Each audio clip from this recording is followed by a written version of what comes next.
Welcome to LiveDaf, your online Daf Yomi Shir. Shalom Aleichem and welcome back to today's Daf Hayomi, Maseches Zevachim Daf Nun Beis. We are mostly down the Yomid already, so it's going to be 19 lines from the bottom up. Okay, so we're at Tanya Kavah Seder of Papa. Right back into the sugya of Shirayim. As we learned yesterday, the leftover bloods of the karbanos are meant to be poured on the yisoid, on the foundation, of which mizbeach? The external mizbeach.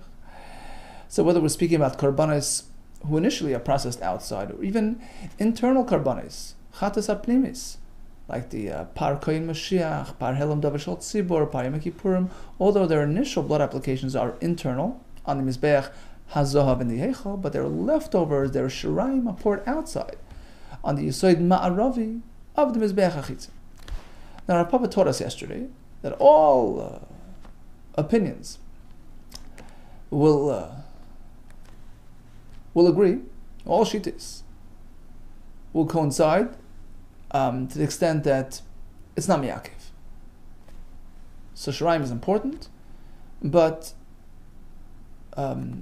neglecting it would not hold back the kapara, the success, the kashrus of the karban. So that's regarding animal karbanis. However, when it comes to the chatas oif, that is subject to disagreement. Rabbi Shmuel will say it is miyakev, Rabbi Kiva will say it's not, as we'll see later. We will attempt to bring a raya, a brisa, in support of Rav Papa, that in fact Rabbi Shmuel as well holds shirayim, the pouring of the leftover bloods on the side of the mizbeach, is not miyakev the kapara. Tanaka Vased Rav Papa, we have a raya, a brisa, in support of Rav Papa.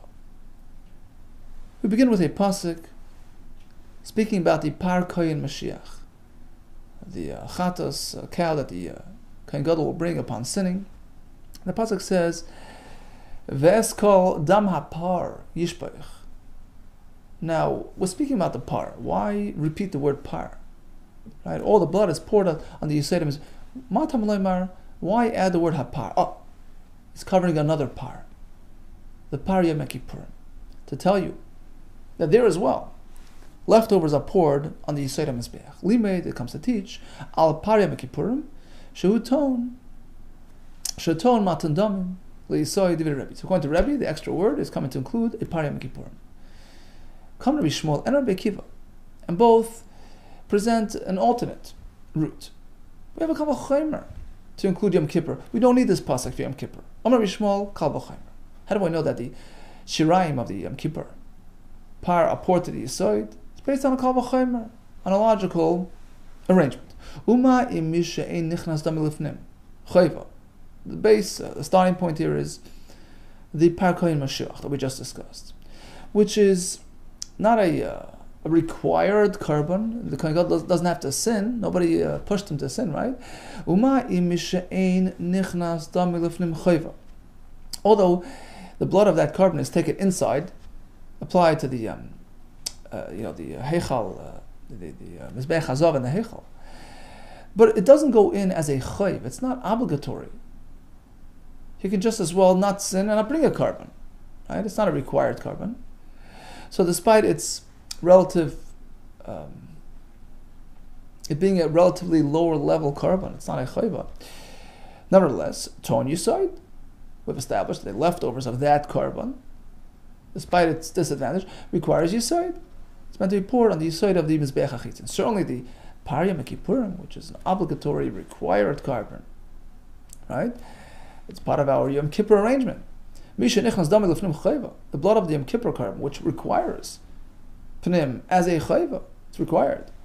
Certainly, wouldn't you agree that in terms of pouring the shirayim, should have the same process as the other karban? Ein adin shaton yisoid. Says Rabbi Kiva, I'm going to go a step further and enhance the same kal v'chomer. Rabbi Kiva. The starting point once again is the par koyin Mashiach. Uma mishein damin nichnas lefnai ulefnim bein l'chayva bein l'mitzvah. You see, there's a fundamental difference between the par koyin Mashiach and the Yom Kippur par. In contrast to the Yom Kippur par, whose blood is taken not only into the heichal on the mizbeach, but even to the kodesh hakadashim all the way inside, something that the par koyin Mashiach doesn't have. At most, he just goes into the heichal, but not lefnai lefnim. So clearly, Pariyam Kippurim stands much higher than Par Kohen Mashuach. Uma mishein domai. If even the Par Kohen Mashuach, whose blood is not even taken any time into the Kodesh HaKadoshim, lefnai lefnim, all the way to the innards, Kodesh HaKadoshim, whether as an chayiv or as a mitzvah, it doesn't go there. Bein the chayiv and the mitzvah. Still, Ton Yisoid, his leftovers are put on the Yisoid. Certainly the Pariyam Kippurim, which has that added advantage, is taken all the way inside into the holiest of holy. Misha Nichnas, Damai Chayiv Lefnai Lefnim, is taken inside as a chayiv, all the way inside. Ein Adin, of course, because of this double advantage. It's chayiv and all the way inside. Certainly, Ein Adin Shaton, Yisoid, leftovers are put on the Yisoid. So once we have a Kal V'Chomer to prove our point, let's go back to that word Hapar. Why is that necessary? To cover Yom Kippur? We already know Yom Kippur. Oh, so perhaps that repetition, that word will serve as a repetition, as an emphasis to tell you that in fact, pouring of the Shirayim on Yom Kippur is Me'akev, is so critical to the process. Talmud Laimar. No, we have a pasuk in the end of the whole Yom Kippur schedule in the Parsha V'Achri Mois. At the end it says, V'chila, Talmud Laimar, V'chila Mechaper Es HaKodesh. So it talks about all the karbonis without mentioning pouring of shirayim, and it says you're done. V'chila mechaper. This completes the whole kapara. Shalmu kapara is kulan. This concludes the whole kapara process. Apparently, shirayim is not an integral part of the kapara. It's not going to impede the process. Divrei Rabbi Shmuel. So clearly, Rabbi Shmuel holds shvicha shirayim is not miyakev. What about the shvicha shirayim of a par kohen mashuach? Perhaps that is miyakev. Why? Kal v'chomer par kohen Mashiach, because really we can build up a kal v'chomer for the shvicha shirayim of the par kohen Mashiach, an attempt to say that it is miyakev. Miyatam, based on this, because once we know that the kal v'chomer can produce the halacha of shvicha shirayim by Yom Kippur based on the previous kal v'chomer, so perhaps we can present a similar kal v'chomer based on a different carbon, based on a regular chatas of a nasi that a king would bring upon sinning, a private carbon, but it's a special carbon. What we learned yesterday, there's a pasuk that the leftovers are poured on the mizbeach. So based on that, I can prove that even that a par kohen Mashiach as well has that same requirement, that the shirayim are poured on the mizbeach. Umami she'ein nichnas dam lifnim.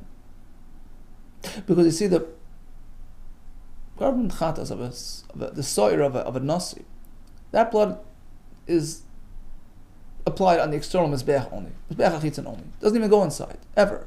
Umami she'ein nichnas damei lefnim. Even the soyer of a nasi, whose blood is not taken inside into the eichel at all, in any context. Lo yichayv v'lo mitzvah, not obligatory, not a mitzvah. In fact, not even allowed to bring it in there. So, despite his apparent disadvantage vis-a-vis the kohen mashuach, whose blood is taken into the eichel, still, the chatas of the nasi ton yisoid is meant to be placed on the yisoid. The shirayim are poured on the foundation. Certainly, misha nichnas dami lifnim, the par kohen mashuach, whose blood is transported inside into the heichel. Bein l'chayva and the mitzvah, it's a mitzvah and it's a chayva, it's an obligatory thing. Now, Rashi points out, although earlier, relative to Yom Kippur, we said, no, par kohen mashuach is not obligatory. Who asked him to say, right? So, relative to Yom Kippur, which is standard fare, which is a recurring standard requirement, par kohen mashuach is not considered a chayva. But relative to our carbon right now, in the context of comparing him to the soyer of a nasi, whose blood never enters the heichel, right? It fits to say that the blood of the Mashiach is transported into the heichel l'chayv l'mitzvah. It's obligatory. It's a chayv. Well, if you're going to bring it, you're obligated to do it. It's not just something that's recommended. It's something that actually is required. So, of course, in a din sheton yisoid, of course, the leftover blood of that carbon requires a yisoid. So, once we've established that shirayim of the par kohen mashuach is poured on the yisoid, so why then does the pasuk actually even explicitly mention, that shirayim of this carbon is meant to go to the yisoid? Perhaps as a form of repetition to emphasize yachal yakvenu, to tell you that it's critical, it's essential. Talmud Laimar, no, we have another indicator telling you it's not. Veskol damapar yishpech. Now Rashi explains this is sort of a shift in language, because regarding the kohen mashuach we have v'lokach hakohen midam apar v'hiza v'nosan, right? It should have just said v'shafach. Why switch the the reference verse kol dama parishbach, like he's starting over? Well, all the blood is meant to be poured. Instead of simply saying v'hiza v'shafach, I'll pour it. Oh, it's meant to affect a disconnect. Nitkoya kosef, to disconnect the shvich hashiraim from the rest of the process. That's ma'akev. This is not. La'aseh bova, to make it la'aseh, to make it strictly a mitzvah aseh, it's required. V'asa'oi shi'arei mitzvah. In effect, the Torah is turning it into shi'arei mitzvah, the secondary element of a mitzvah. Le'mach to tell you shirayim im ma'akvin. If one fails to pour the shirayim, it's not ma'akev the kapara, it's still considered kosher. Okay, so as to the question of whether shirayim are ma'akev, the answer is no. Whether chatas apnimi, such as Mashiach, Yom Kippur, certainly not chatas achitzayna. What about in terms of the bird chatas? Rav Papa presented yesterday that according to Rabbi Shmuel, the mitzvah, which is a form of applying leftovers, squeezing the bird to the mizbeach's wall, trickling out the blood, that's leftovers. But by a bird chatas, it is ma'akev according to Rabbi Shmuel. Really? Rabbi Shmuel, mitzvah chatas oif ma'akev. The mitzvah of the chatas oif is ma'akev. But Tana, the Rabbi Shmuel, we have another brayso presented in Rabbi Shmuel's yeshiva, telling us otherwise. Because the pasuk in describing the mitzvah process says, "Vanishar vadam yimatzeh," the leftover blood of the bird will be squeezed out and trickled on it. Vanishar yimatzeh tells you if there's leftover, fine. V'she'ein nishaloi yimatzeh, if there's leftovers, squeeze it out. Otherwise, not. Apparently, it's not critical. It's not vital. You're right, there are two versions of Rabbi Shmuel's opinion. According to some it is vital, according to others it's not. Tzrei tanoi v'aliba de Rabbi Shmuel. Continues the Gemara. So if until this point we haven't yet discovered a shita that holds shirayim are mi'akev, so the pouring of the leftover blood coming from the chatas hapnimi, coming from the internal karban chatas, whose primary blood application was on the mizbeach hapnimi, on the gold mizbeach. So the leftover blood, which is meant to be directed at the yisoid of the mizbeach hachitzon, that process, although important, is not miyakev. However, says the Gemara, we have discovered a shita that holds that shirayim, in fact, are miyakev. They do hold back the kashrus and success of the korban. In fact, I found a Tana, the following opinion, contained in the following brayso. That shirayim is miyakev. The sanya, as we find in a brayso, that starts with a pasuk. HaKohen hamachate oisa. The kohen who processes the chatas. Machate is processing the chatas. He applies the blood of the chatas. Now, we're meant to know that a chatas can come in two forms. An animal form, a chatas behema, whose blood is placed on the corners, right? So on the upper part of the mizbeach. And we're speaking about a regular chatas, hachitzaina, the external karban chatas, the one that's meant to be applied to the external mizbeach and the azara. So the chatas behema goes upstairs, in the upper part of the mizbeach, and the chatas ha'oiv, right, the bird version of a chatas, his blood is placed, applied to the bottom part of that mizbeach. What if we switch locations? If he takes the dam of a chatas behema, instead of putting it upstairs, he puts it downstairs. It doesn't work. It's a failed korban. And we learn that from the extra word, oisa, it. This is the way it's meant to be done. HaKohen hamachata oisa. Oisa teaches us, shenit dam lamala, only whose dam was placed on the upper portion of the mizbeach, at the corners, but not if its blood was placed on the bottom of the mizbeach. Okay, so the chatas is pasuk. Why do we need a pasuk for this? Wouldn't you just, come to the same conclusion on your own? So the question would be, where are you coming from? Why would you even entertain that mislocating the dam of the chatas can still pass?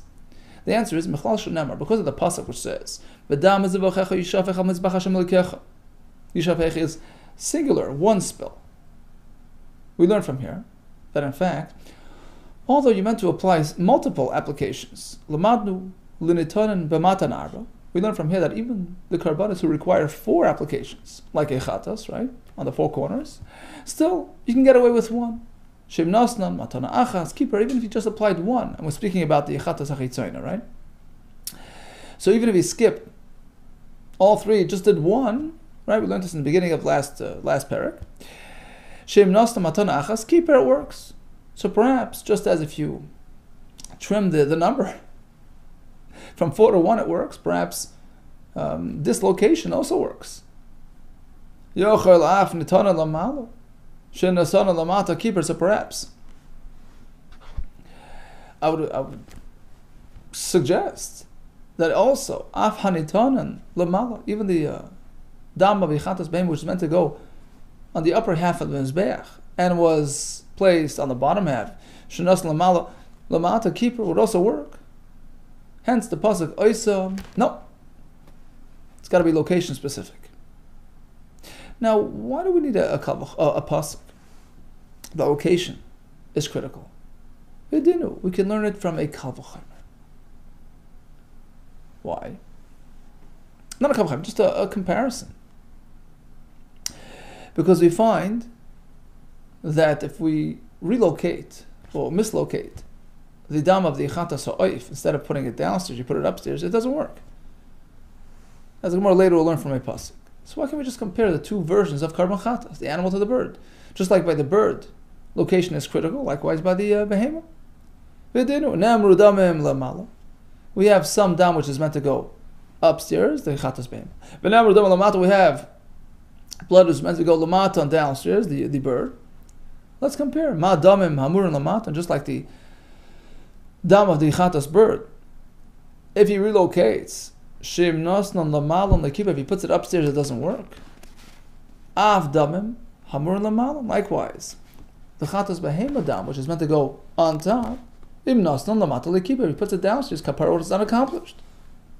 Even without a pasuk, we just assume that it doesn't work. Loi, says the Gemara, you wouldn't be able to draw that conclusion from using this simple comparison. Why? I can differentiate between the 2 types of dam. Im amris betachtonim, I can understand that just because the lower bloods, the blood of the chatas oif, shenitanim nesin lamala, which was placed upstairs, you know why it's possible? Because it's never meant to go upstairs. Shein seifan lamala, that blood is never destined for the upper part of the mizbeach. Therefore, like keeper. Therefore, putting it there is totally wrong and you lose the kapara. As opposed to the animal carbon's dam, which will eventually, at least some part of it, the leftovers, right, will be poured on the bottom. So there's an element of bottomness to it, so to speak, right? It relates to that location as well.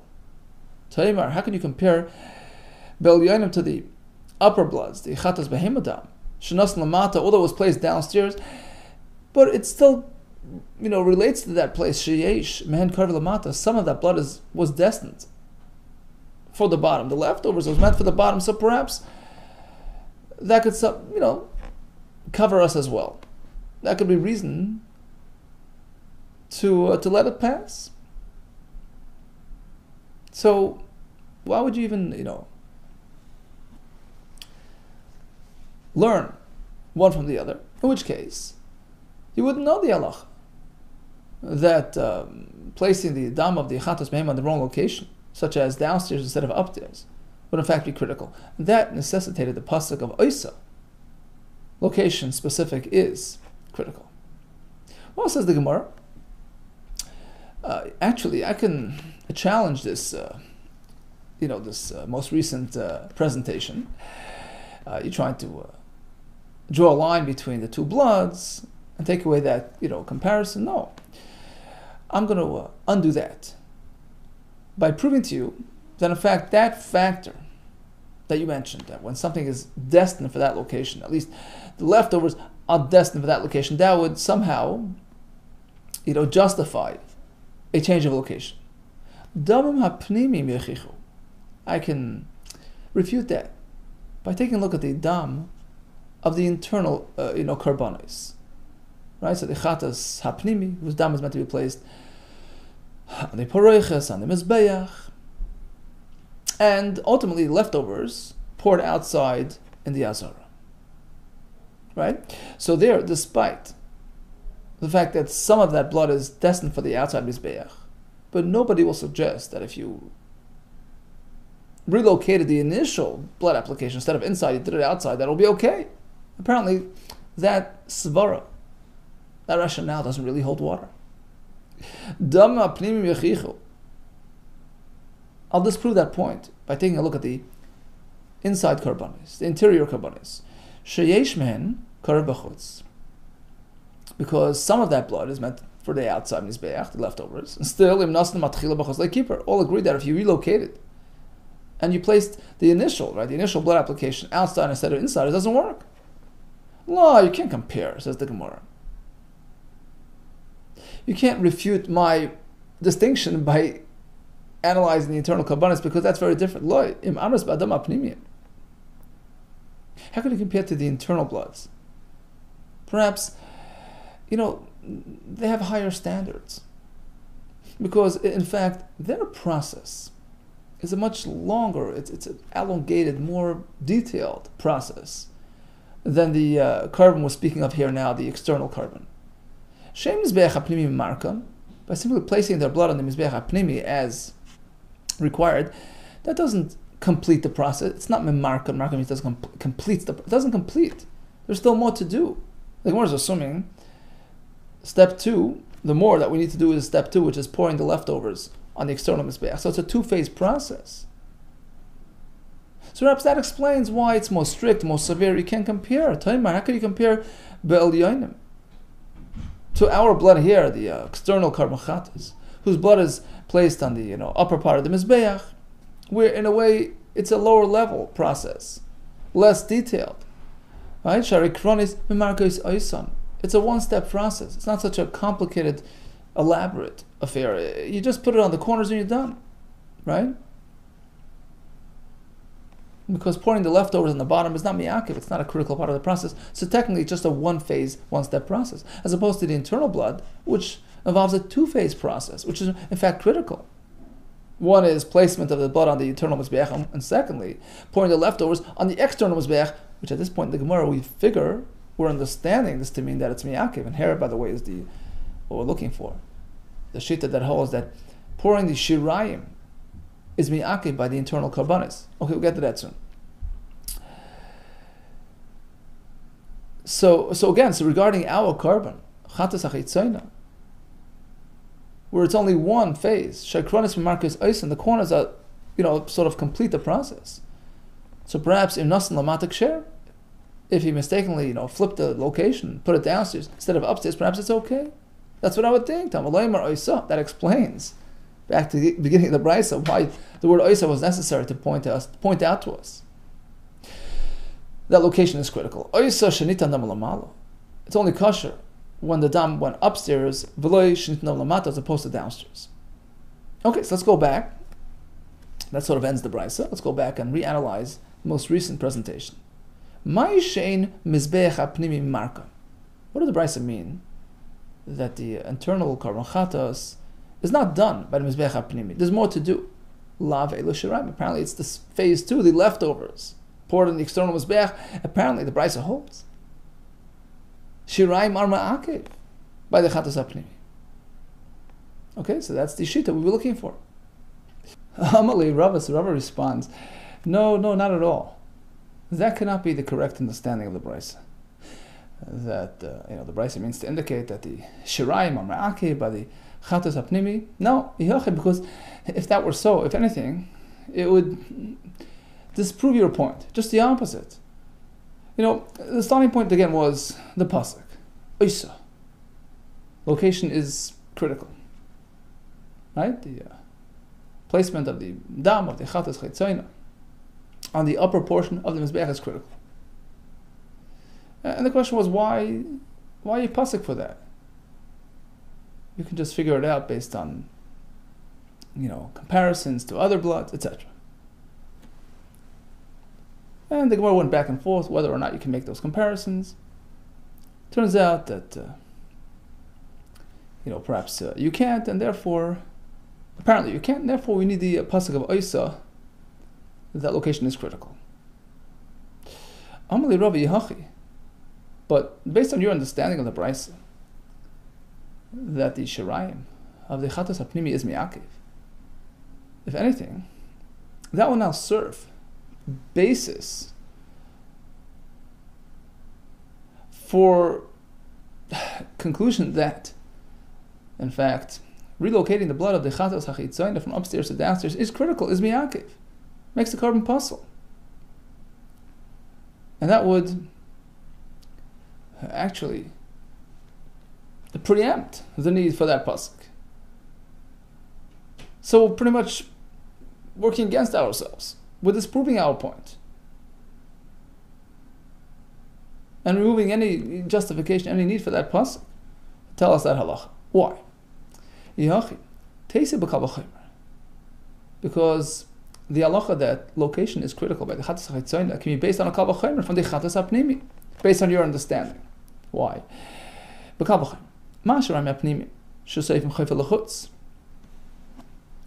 you look at the Chatas HaPnimi, where the Shirayim of that Chatas, according to your understanding, is obligated, is required, is critical that it be poured on the outside Mizbeach. So despite the external Mizbeach being its final destination, being its phase 2, so to speak, phase 1 is inside, phase 2 is outside, nevertheless, if he decided to initiate outside, instead of just leftovers, he did phase one outside. It would be possible. Aswan b'chutz, b'tchila b'chutz. Certainly, it's but like keeper. It doesn't work. Of course, echatz echaytzoyna. Hanitana lamala. The dam which is meant to be upstairs. Shein seif and chayv lamata, where there's no requirement. It's not critical to have the blood poured, the leftovers poured downstairs. That's only what a Chatas HaPnimi with Shirayim as mi'akav, but not Shayim echaytzoynim. So since that doesn't really serve as its ultimate destination, it's not critical that it be placed downstairs. Of course, if he decided to place the initial dam downstairs, of course, it doesn't belong there. In addition, of course it doesn't work.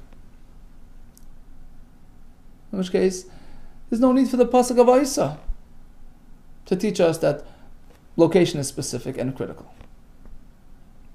So if anything, the way you understood the Brisa, tables have turned. We now have firm basis that relocating the dam of the Chatas HaChitzoyna is me'akev. We don't need a pasuk. Allah says, Rava, the Brisa never meant to say that the Shirayim are me'akev by the Chatas HaPnimi. When all the Brisa meant was, when the Brisa said that the internal carbon has a longer process, more elaborate process, it didn't mean phase 1 is the Mizbeach and phase 2 is the external Mizbeach, with the leftovers. It meant within the Hechel itself we have 2 phases. One is on the Pareches, one is on the golden Mizbeach. Right? There's your elaborate process, which doesn't apply on the external carbon Chatas. Ella, ein Mizbeach HaPnimi marka. Bilavad, when we said that Mizbeach HaPnimi doesn't complete the process, he meant to say Ella Pareches, you need the curtain as well. So that's the more elaborate process we're speaking about. Of course the Shirayim is not Miyah. That's not part of the equation. We have 2 phases aside from Shirayim. And that highlighted the superiority of the internal carbon Chatas versus the external carbon Chatas. So bottom line is, according to Rava, we no longer have a source. We don't have a shita that pouring the leftover blood is mi'akev a carbon. Tana Rabbana. Here comes another brisa related to the same topic. On Yom Kippur, it says v'chila michaper, when he completed the kapara, right? Everything that's discussed in that parsha regarding the processing of the par and the soira of Yom Kippur. Now over there we have all kinds of applications in the Kadosh HaKadoshim, on the pareches, and the hechel. Regarding leftovers on the external mizbech, that's actually imported from a different discussion. It's not discussed locally in that parsha. V'chila michaper, he completes the kapara. We learn from here, you have to do it completely. Im kiper kila, if you did all the kaparas, all the blood applications, great.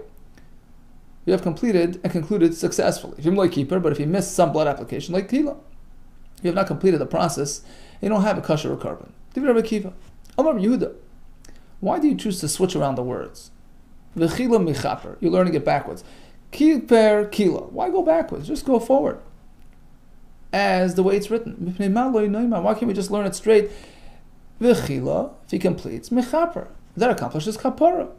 Im kilo kippur, from like kilo, if he doesn't complete everything, like kippur, he hasn't accomplished kapara. To tell you that if he's missing any of the blood applications, it's a failed carbon. Shemechisar achas. Mikol amatanis los like lo. Okay, any difference between the Rabbi Yehuda's approach and Rabbi Akiva's? Might be any difference between the two, Rabbi Yochanan and Shimon Levi. So we have Rabbi Yochanan, who has disagreement with Rabbi Shimon Levi as to how to understand Rabbi Yehuda and Rabbi Akiva. Is there a machlekes, or is it just a matter of semantics, which way to learn the pasuk? But ultimately, the goal is the same. Every single blood application is critical, but not the pouring of the leftovers. Chadamar, so one of these, Rabbi Yochanan or Rabbi Shimon Levi, says Chadamar mashmo is doishin ikar benai. It's just a question of semantics. How do you learn it? But the product that we're learning is the same. Both hold that shirayim are not miyakif. The other one says no. Shirayim ma'akvid ikar benai. There's a halachic difference between the two shittas. Rabbi Akiva holds shirayim is not miyakif because he learned im kippur. If you did all the kapara activity discussed in this parsha, the primary blood applications, by doing so you've concluded, you're ready to go. Even if you miss something, such as shirayim, which is learned from a different parsha. Rabbi Yehuda learned differently. V'chila, full completion, that accomplishes kapara. Everything you need to do, including shirayim, that's miyak. So there is a machlekes on the question of shirayim miyakif. Okay, so who said who? Who said what? Rabbi Yochanan, Rabbi Shimon Levi. Which one of these two maintain that there is an opinion that holds shirayim is miyakif? This time, let's try to resolve and confirm. The Rabbi Shimon Levi, he's the one who the Amar shirayim ma'akri. He holds that there's a question of shirayim miyakif, and there's a shita that it is miyakif. How do we know? The Rabbi Shimon Levi, because he told us, he himself told us. You should know according to that opinion that shirayim is miyakif. What happens in the following scenario? It's on Yom Kippur. He applied the blood to the Kaddish HaKadoshim, to the Paroiches, to the Heichel, and as he's about to pour the leftovers on the Mizbeach HaChitzon, spills out. And shirayim is miyakif. What are we going to do now? You're in a catch-22 situation because to leave it as is, you haven't completed. Well, can I bring a new par and generate more blood for shirayim? Well, it's not shirayim. Shirayim by definition means leftovers from primary applications. You've done all your primary applications. There's no leftovers. So what do you do? So he says like this. Take a new par, shechted, and backpedal.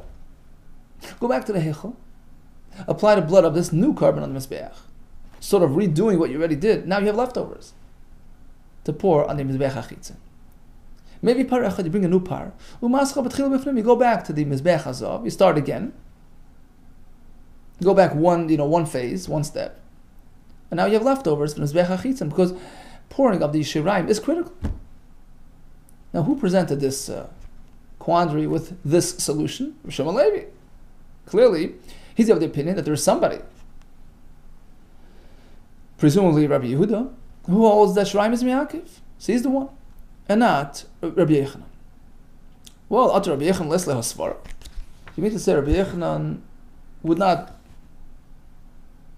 hold that there is any opinion out there that holds shirayim is miyakif? Actually, we find that Rabbi Yochanan referenced such an opinion himself as well. Rabbi Yochanan tells us. There's a discussion there regarding Rabbi Nechemia, who says that if one takes, we know if one takes carbon material and takes it outside, a makriv it outside the Beis HaMikdash, is chayiv kares. He shechts, he does carbon, but it has to be carbon material. What about leftover bloods? Says Rabbi Nechemia, if one processes it outside the Beis HaMikdash, he's chayiv kares, just like any other carbon material. And Rabbi Yochanan comes to explain. Tana Rabbi Nechemia. So Rabbi Nechemia is presenting his opinion, his halacha, kedivrei omer shirayim miyakif, like the opinion that says shirayim is miyakif. So since shirayim is miyakif, so the material destined for pouring of shirayim is still considered active, valid carbon material, and that's why if it's done outside, it's consequential. So Rabbi Yochanan himself is referencing such an opinion, and so did Rabbi Shimon Levi. Elos, you must say, Kedivrei Omer, v'lav lahani tanoi, that when Rabbi Yochanan made reference to such an opinion, Kedivrei Omer, he was referring, to such an opinion out there, that Rabbi Nechemia is in line with that type of opinion, but not necessarily it's referring to these two Tanaim, Rabbi Yehuda and Rabbi Akiva in this brisa. Perhaps there's another, there's somebody else out there that holds. So the same could be said about Rishon Levi. When he referenced such an opinion, who knows what his name is? Kedivri Omer. He's going like that, Shita, but who says it's referring to these two Tanaim? So bottom line is we don't really know what their respective opinion is regarding these two Tanaim, Rabbi Yehuda and Rabbi Akiva. We do know that one of them, Rabbi Yochanan or Rabbi Shimon Levi,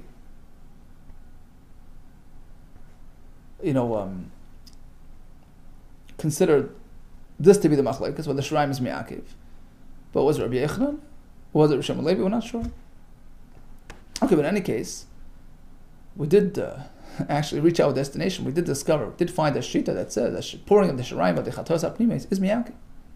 It's not the prevalent shita, there is such an opinion. Okay, so in summation, regarding Shvicha Shiraim, so the way Rav Papa learned, both Rabbi Akiva, Rabbi Yishmael hold that Shiraim is not mi'akiv. Regarding the Shiraim, what he calls the mitzvah of the Chatas Oiv, on that we have a machlekes. And then we went around a lot of back and forthing here, ultimately concluding that in fact there is such a shita, that the Shvicha Shiraim of the Chatas HaPnimis is mi'akiv. All the best to you, Natzlacha Rav.